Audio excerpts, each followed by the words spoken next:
angular SHM and its differential equation. त्याचा time period पण कसं काढायचं ते पण सांगतो. ओके, त्याच्यामध्ये 3 क्वेश्चन रिकर होतील आपल्याला. एक अँग्युलर शब्दाचा अर्थ काय? इथं थांबवा, इकडे बघा. एक डिस्क आहे, त्या डिस्कला अशा पद्धतीने रोटेट करतोय. त्या डिस्कला इथून वर असं दोरी बांधली. ओके, असं इमेजिन करू की डिस्क आहे, हे डिस्क आहे, त्याला इथं असे वर दोरी बांधले आणि असं रोटेट होणार आहे. ओके, याला अँग्युलर दिलं, त्याच्यामुळे याला अँग्युलर नाव दिलं. अल्फा हे काय? अँग्युलर ऍक्सलरेशन आहे. ओके, सो याला मी काय केलं, इनिशियली असे फोर्स लावून सोडून दिलं.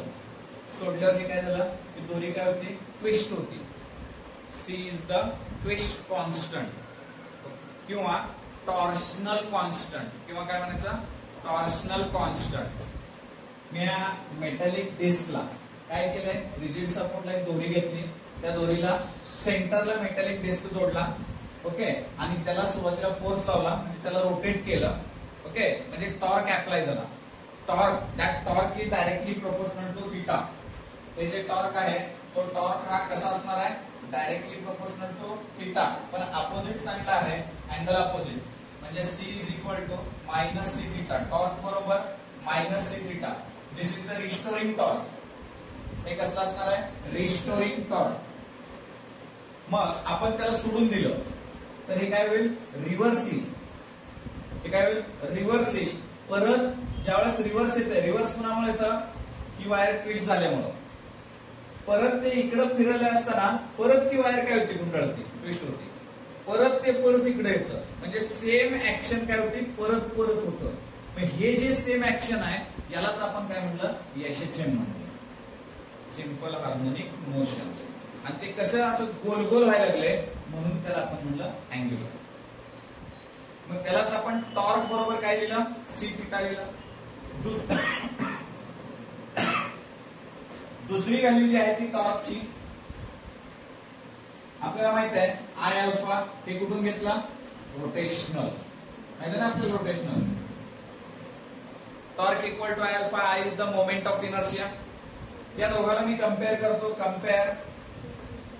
Compare equation 1 and 2. 1 आणि 2 ला कम्पेअर केले की मला काय येतं? आय अल्फा बरोबर मायनस सी थीटा. अल्फा मला माहिती आहे D square theta upon dt square. कुठून आणि कसं आलं? अल्फा बरोबर डी ओमेगा अपॉन dt माहिती आहे. मग ओमेगा म्हणजे काय असतं? डी थीटा अपॉन dt माहिती आहे. म्हणजे मग मी D upon dt into D theta upon dt. नाही कळलं? ओमेगाची व्हॅल्यू इथं टाकलो. हे कुठून आलं? हे अँग्युलर डिस्प्लेसमेंट चेंज होतं टाइम सोबत, म्हणजे अँग्युलर व्हेलॉसिटी. त्याची व्हॅल्यू इथं टाकलो का? अँग्युलर ऍक्सलरेशन म्हणजे angular velocity with respect to टाइमला चेंज होतं.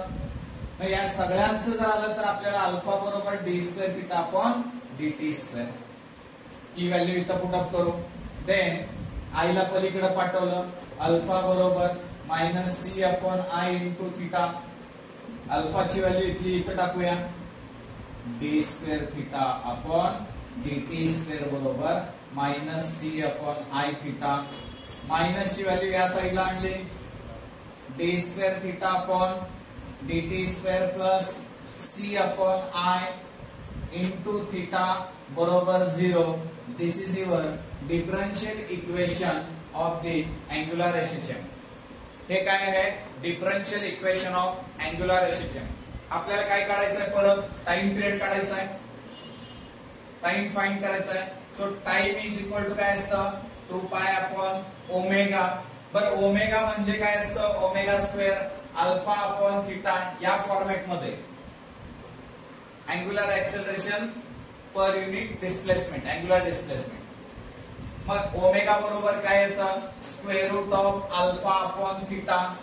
ही व्हॅल्यू इथं टाकावी लागेल. म्हणजे याला इक्वेशन नंबर याला 3 देऊ, याला 4 देऊया आपण.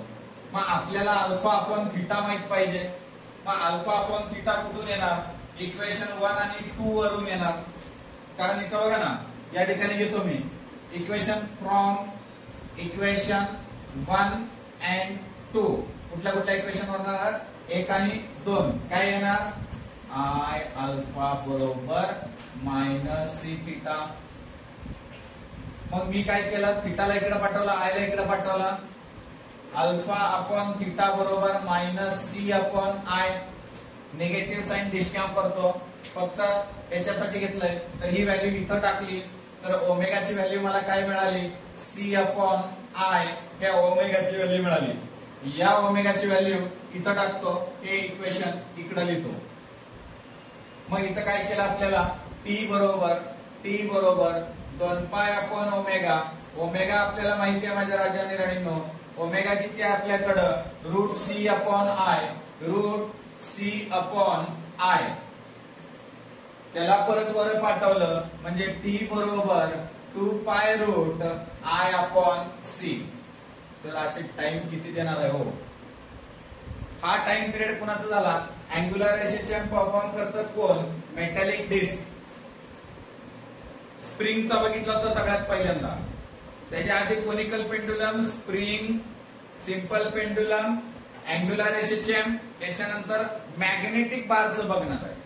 म्हणजे एवढे टाइम पिरियड आपल्याला डोक्यात घालून पुढे जायचे. ओके हे 2 मार्कासाठी थेरीला किती मार्कासाठी असणार आहे 2 मार्कासाठी आपल्याला